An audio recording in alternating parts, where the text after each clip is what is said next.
تعالوا نعمل مع بعض النهاردة عجينة الليمون السحرية. اي ليمون موجود عندك مش عايزاكي ترميه، تجيبي كيس كده في الفريزر، وكل ما يفضل عندك ليمونة نشفت شوية هتحطيها، ليمون استخدمتيه برضه هتحطيه. فاحنا عايزين كمية ليمون علشان لو انتي مرة واحدة هتعمليه وتعينيه في التلاجة. انا ما كانش عندي ليمون كتير، فانا مش هلحق ان انا اعين في التلاجة، هستخدمه على طول. هنحط الليمون في اي حاجة ونرفعها على النار يا دوب تغطيها بس. انا هنا كنت رفعتها وغطيتها بالمية، سبتها ساعة او ساعة ونص لحد ما بتحسي ان الليمون استوى تماما. الوصفة دي لازم الليمون يستوي فيها كويس جدا، لازم تخلي الليمون ياخد حقه خالص لحد يفضل يغلي كده لحد ما يبان له صحاب. المهم انا ضربته في الخلاط كويس جدا، لازم برضو تتاكدي انه انضرب كويس. لو حسيتي انه في قطع كده ومش مضروب كويس تقدري ان انت تصفيه بمصفى. المهم القوام بتاعه يبقى كده، انا مش عايزاه تقيل قوي ومش عايزاه خفيف قوي، انا عايزاه وسط كده. في ناس بتحبه تقيل زي ما انتوا عايزين. دي عجينة الليمون السحرية. العجينة دي تبارك الله في النظافة، مش عايزة اقول لكم بتعمل ايه، لسه هنضيف ليها شوية حاجات بسيطة هقول لكم عليها دلوقتي.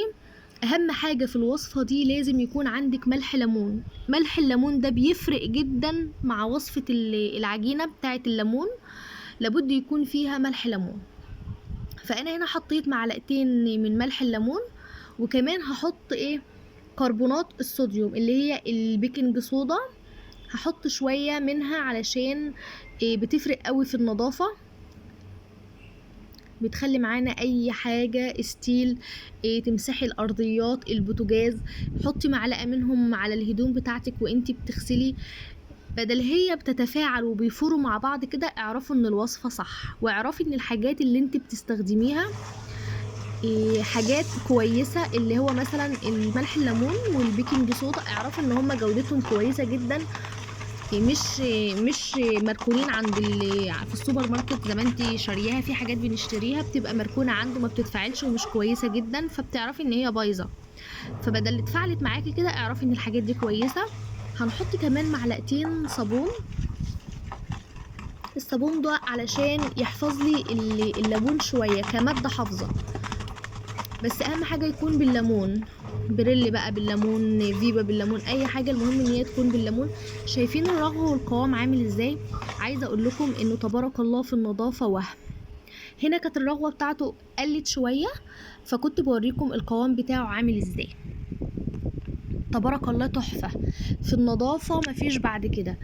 امسحي بيه البوتاجاز، امسحي بيه البلاط بتاع الارضيات، حطي منه معلقه على الهدوم زي ما انا قلتلك وانتي بتغسليها. اي حاجه ستيل عندك حطيها وانتي بتغسلي المواعين كده، حطي شويه في العلبه اللي انتي بتغسلي بيها مع الصابون، واتفرجي على النظافه عامله ازاي. تبارك الله تحفه. هنا جبت معلقه كده من العجينه دي، وقلت اما اغسل الحله الستيل علشان اوريكم عامله ازاي. ما اخدتش اي حاجه بالليفه كده، وشايفين ما دعكتهاش كمان بسلكيه الاسبونشه اللي هي السفنج دي. ووريتكم كمان اخدت شويه وحطيتهم في الحوض. شايفين الحوض لونه مطفي ومجير ومش نظيف كده، تحس ان هو عليه تراكمات كده، مش نظيف، مفهوش لمعه، مش بينور كده. مجرد ما حطيت العجينه قطعه صغيره خالص، تبارك الله اللمعه بقت فظيعه. اعتمدوها وجربوها ان شاء الله تعجبكم. لو وصلتي معايا لحد هنا في الفيديو ما تنسيش تعملي لايك وتشتركي بالقناه وتفعلي الجرس علشان اي حاجه انا بنزلها توصل لكم. تقدري تحطي هنا كمان وانتي بتغسلي. سلام عليكم.